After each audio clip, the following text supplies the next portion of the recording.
ପାଟଣାଗଡ଼ରେ ପୋଲିସର ଚଢ଼ାଉ 50 ବୋତଲ କପ୍ ସିରପ ସହ 3 ଗିରଫ।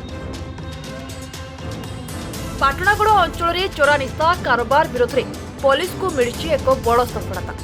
ପାଟଣାଗଡ଼ ପୋଲିସ ଚଢ଼ାଉ କରି 3 ଜଣ ଅଭିଯୁକ୍ତଙ୍କୁ ଗିରଫ କରିବା ସହ ସେମାନଙ୍କ ପାଖରୁ 50 ବୋତଲ ବେଆଇନ କପ୍ ସିରପ ଜବତ କରିଛି। ଗିରଫ ଅଭିଯୁକ୍ତଙ୍କ ପରିଚୟ ହେଉଛି ପାଟଣାଗଡ଼ କଲ୍ପଡ଼ାରୁ ସୁବାସ ମେହେର, ବ୍ରହ୍ମପୁରାରୁ ଭଗବାନ ବାରେ, ଚୁଡ଼ାପାଲିରୁ ରାଜେଶ ବେହେରା। सूचना अनुसार ଏହି ଅଭିଯୁକ୍ତମାନେ ଅଞ୍ଚଳରେ ବେଆଇନ ଭାବେ କପ୍ ସିରପ କାରବାର କରୁଥିବା ନେଇ ପୋଲିସ କୌଣସି ସୂତ୍ରରୁ ଖବର ପାଇଥିଲା। ଏହାପରେ ପୋଲିସ ପକ୍ଷରୁ ଆତର୍କିତ ଚଢ଼ାଉ କରାଯାଇ ସେମାନଙ୍କୁ କାବୁ କରାଯାଇଥିଲା। ସେମାନଙ୍କଠାରୁ 50ଟି କପ୍ ସିରପ ବୋତଲ ଜବତ ହେବା ପରେ ପୋଲିସ ମାମଲା ରୁଜୁ କରି ତଦନ୍ତ ଜାରି ରଖିଛି। ଏହି ନିଶା କାରବାର ପଛରେ ଅନ୍ୟ କାହାର ସମ୍ପୃକ୍ତି ରହିଛି କି ନାହିଁ ସେ ନେଇ ପୋଲିସ ଅଧିକ ପଚରାଉଚରା କରୁଥିବା ଜଣାପଡ଼ିଛି।